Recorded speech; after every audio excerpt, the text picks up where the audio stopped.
Stigma. What is a stigma? Merriam-Webster Dictionary defines stigma as a set of negative and unfair beliefs that a society or group of people have about something. Certain types of stigma can easily lead to myths. This is due to a misunderstanding from receiving misinformation.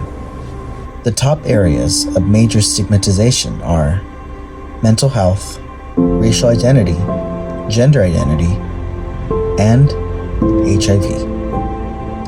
HIV/AIDS is seen as a subject that may be difficult to discuss, and fear is one factor that has resulted in several misconceptions about the disease. In this film, the goal is to offer a more clear and reassuring truth. This will be expressed by testimony, by scientific proof, and by the hope of a pleasant future.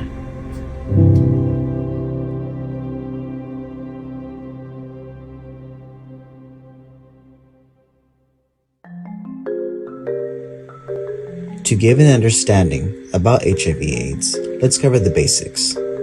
HIV, which stands for Human Immunodeficiency Virus, is a virus that affects the body's immune system. The main components of the disease lead the immune system to weaken, making it a lot easier for one to get sick.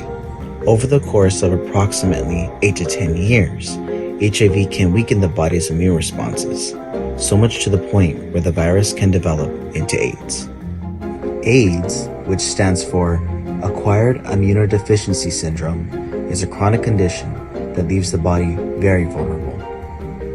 People with AIDS are more likely to develop life-threatening illnesses, such as severe bacterial infections, cardiovascular disease, hepatitis B and C, pneumonia, dementia, cancer, and death. Let's talk about the mechanics of the virus. HIV enters the bloodstream by attaching itself to white blood cells called CD4 cells. Once attached, HIV then combines with the CD4 cell.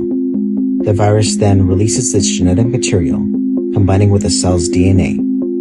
After making more proteins, or copies, the cells then are released, allowing the cells to attack other white blood cells. So where did HIV come from? Popular myths over the past 5 decades have stated that the disease was man-made as a biological weapon, but this is false. Another myth in the 1980s stated that a gay Canadian flight attendant named Gaten Dugas, also known by the population as Patient Zero, introduced HIV to the United States. This was later debunked. A major factor of this debunking was due to evidence of HIV being already widely present in the US years prior. The actual origins of HIV came from chimpanzees from Central Africa, areas such as Cameroon.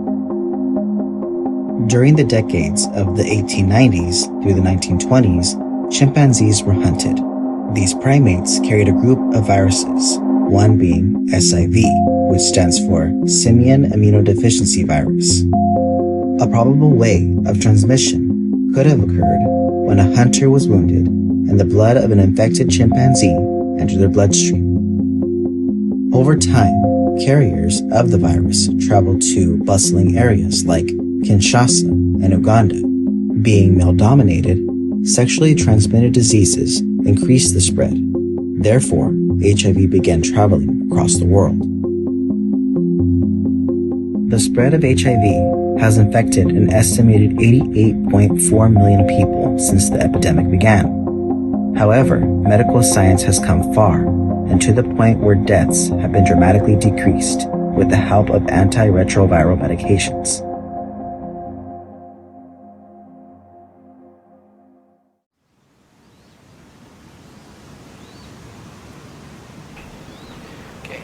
Nico, take 1.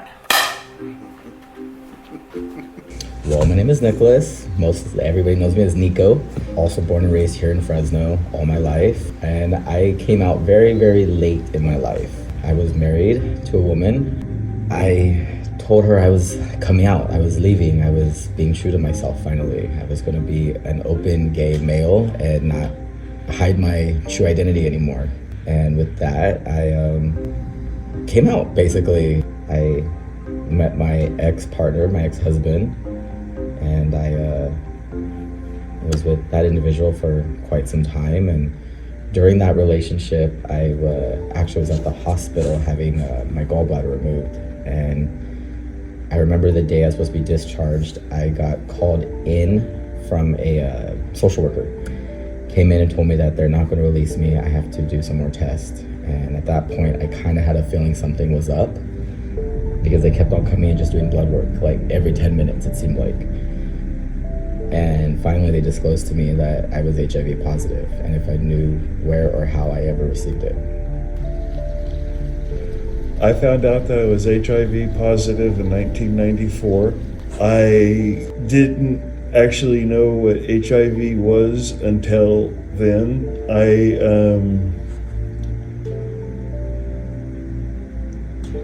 thought I was completely alone. I did not realize that there was a community until after I met Tootie Barr. She was the HIV liaison for St. Agnes Hospitals. She introduced me to Jules Mastro, and that's how the community grew. We started the living room, and it grew from there. And sorry.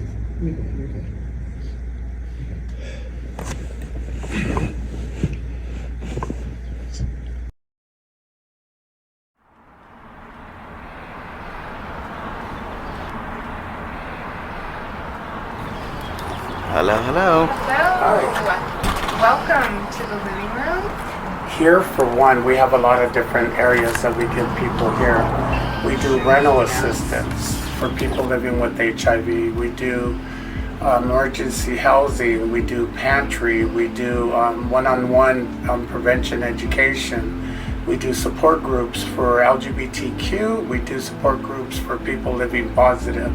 Case management. It's a drop-in center, the only drop-in center in the whole San Joaquin Valley. So anybody that has HIV and wants a safe place to come to, this is the place. And these are some of our informational brochures and flyers. We host the Fresno AIDS Walk every year. We'll be hosting it on World AIDS Day this year, December 1st. And then this is just some of our information about like what Ruben was sharing, the services that we provide here at the living room, and then also our other programs that we that are on the prevention side. It serves people not only living with HIV, but also who might be at high risk, who are looking for treatment and other support services. These are our calendars, so we put together a calendar of our events every month, outreach events that we might be attending, things specific to, things affecting our hour availability. Also here, this is not just a gay drop-in center, it's HIV drop-in center. It's a safe place. We have straight people, gay people, we got old people, young people, trans people, people that are going through the change, that are transitioning, straight people, sometimes kids up to 17, 18 years old that are coming in to get tested to know their status. But then also on the flip side, there are the 17, 18s, 20s that are positive also. So we don't have any actual population, it's all the populations. Well, first of all, there are people that think it's only a gay thing, which, it's a big stigma out there. If we give them the information correctly, they realize that it's not just a gay thing. There are straight people living that anybody that's having sex is prone to get HIV if they're not using protection. So meeting the people that come here as well as themselves, they realize that, even though they may not be HIV positive, they have high-risk behaviors that would get them HIV. By the time they live here, they have the proper information on how to prevent it, and then also understanding on people living with HIV. The myths about HIV are frequently dramatized. Due to the vast amount of misinformation that has been shared for decades, HIV has been viewed as a gay disease. But with the virus affecting individuals of all sexual orientations, races, genders, and several walks of life, this has proven that HIV does not discriminate. Some may also be led to believe that HIV is a death sentence. However, this is now untrue. Antiviral medications have helped so many in terms of keeping the disease in a state where harmful levels drop to the point where those living with HIV can live long and healthy lives. The Living Room offers services which assist those living with HIV get the necessary helpful resources together in order to have a great quality of life through support groups, testing, and a space to have proper counseling. And I think just the safety and the community that they find here for people who are newer or newly diagnosed, that struggle with it or that feel isolated, that feel stigmatized, when they come here and they sit in support group and they meet the community and they can talk openly about it, and and nobody looks at them any different than anybody else when they're here. They're they're just another person. 30 years is a long time to know that I was positive. When I found out, within the week, 5 people passed away after they had found out. And there was a few of us who would say the cure is worse than the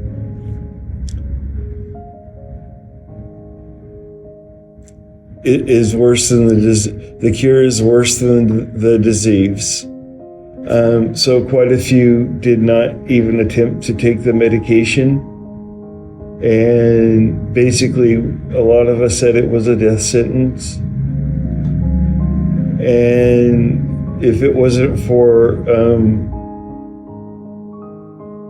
my late husband taking me to the doctor and say, at least try, I would not be here. It was the first time that I had found out that I was undetectable. Just because I was following the doctor's directions, taking the medication. And today it's one pill. Yes, it is every day. But here I am. I had no idea if it was from when I first came out with that first partner, or if it was me being in the relationship with my husband at the time, or if it was, how I said, when I first got pulled into the life of when I first came out. So I had no idea, which at that time it hurt me because it was devastating, actually. Like, I had no clue where I could have got this disease from.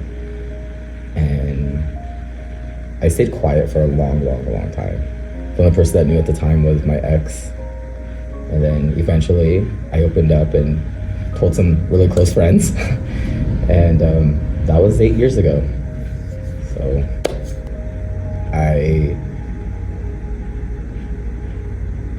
honestly thought I deserved it. I thought it was, okay, you know what? You left your ex-wife, you left your life that you had for so many years, and you left somebody, and you hurt them to be true to yourself, and now this is what you get. And that for so many years, I thought I deserved it. And I know now, like, it's not true. That was just me telling myself that, so that was my reaction. My reaction now, when I think about it, is, this is me. I'm living with it. I'm able to live a life, a normal life. I assume normal, what is normal, but that's how I'm able to live my life now. I'm open about it, actually. I want to say maybe 95% of my life I'm open about me being HIV positive. And there's certain individuals that do know, and there's probably more that know that I don't even know that they know. The time that we have in a quiet space to give them the information that they're going to be okay, it works. We've had people that are newly diagnosed that had already got information from other places or resources, or they knew somebody that died of HIV or has HIV because they were part of that community. But the heterosexual community also too, you know, they have somebody that they know apparently where they got it from, if they know.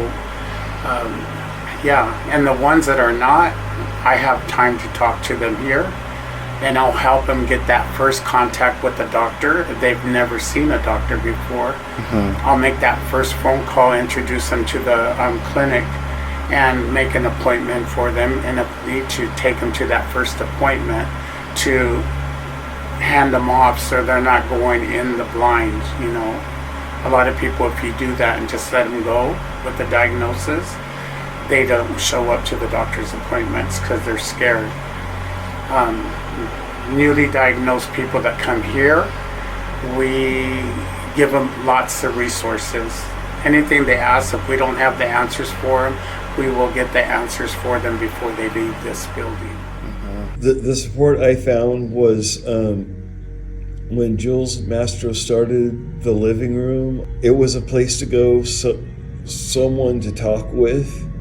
We had made the decision that the living room would be a client-based organization. I was surprised on the volume of people who were HIV positive at the time. I went to one of my first meetings again, and my outlook was a little bit different, but it was still like I could continue doing this like by myself, but with my close group of friends, because they're always been there and always have been pushing me, and so that's the support I found. On a personal level, the support with my family, it's not there.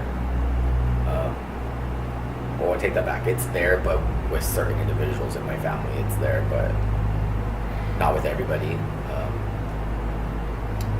But just being in the community, just finding other individuals. So this is basically the living room where they come and wait for appointments, or they come to see a caseworker.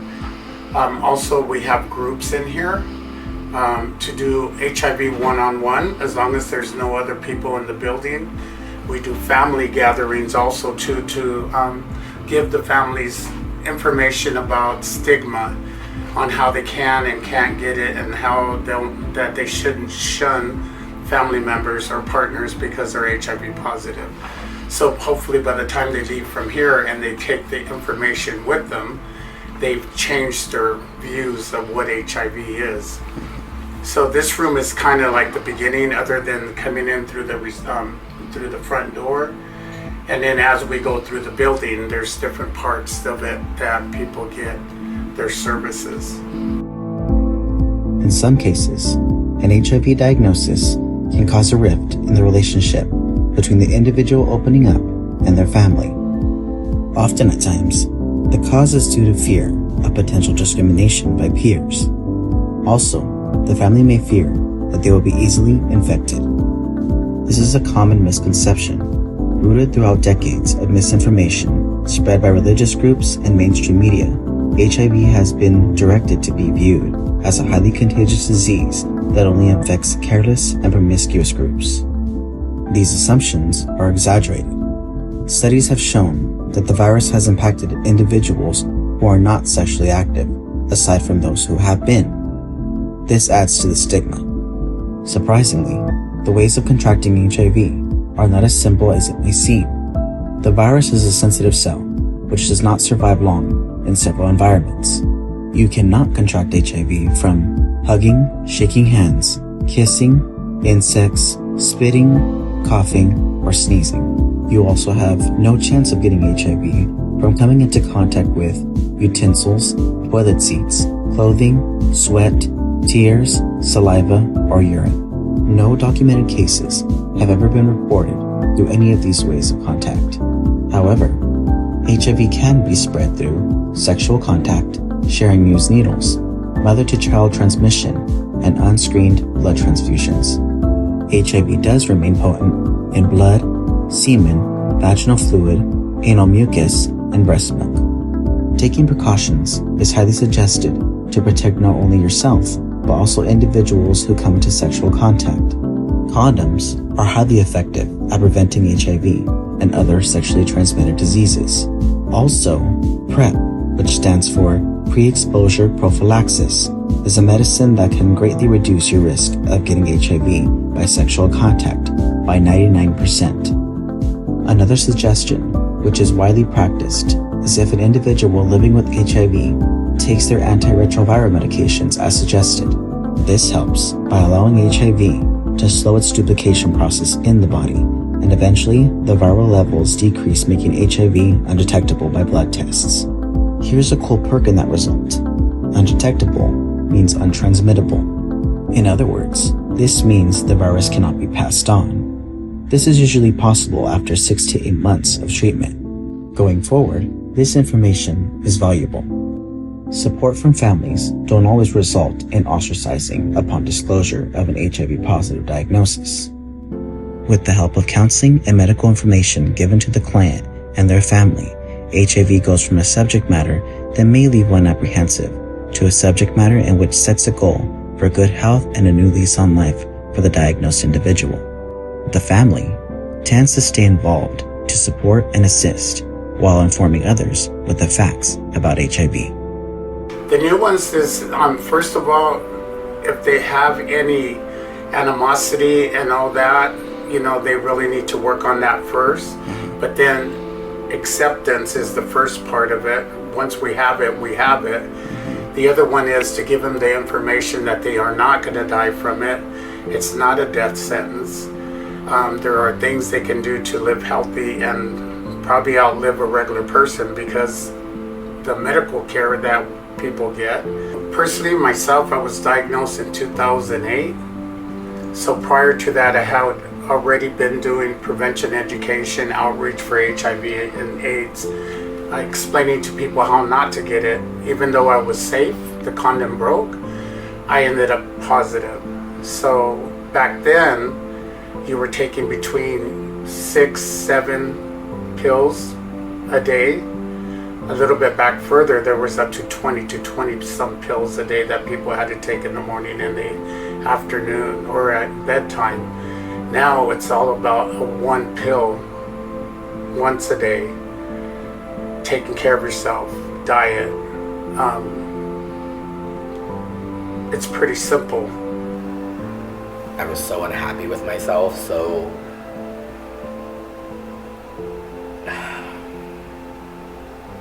I wasn't liking who I was for so long, and me living with HIV and me being very public, if that makes sense, about who I am. I didn't like my life. I didn't like who I was at certain points, and I was just like, I'm done. I was very depressed, and I was just like, I'm not going to take medication anymore. I'm going to let this disease just do what it needs to do and just let it take its course with my life. And I was feeling like I did back when I first found out, like, you deserve it, here you go. And it made me not happy. Like, I wasn't happy. I wasn't happy being Nicholas. I wasn't happy being Nico. I just didn't want to be around anybody anymore. I didn't want to do anything. I got depressed, and I was off medication for maybe 4.5, 5 months. And something, I don't know what it was, but something somewhere one day, I woke up and I was like, no, you need to stop. Like, you need to stop. There's all these treatments, there's all this medication to keep you living, to keep you going. There's individuals that got this disease years ago and they passed away and they wish they could probably still be alive, and here you are taking it for granted. Now, one of the positive things that has happened out of HIV, because of our recent crisis with the COVID, HIV is one of the antivirals that they are now using to keep the COVID crisis away. During the 2020 COVID-19 pandemic, research utilized for HIV was helpful in finding a vaccine for COVID-19. The methods learned during the past few decades assisted in finding vaccines relatively quickly for Operation Warp Speed.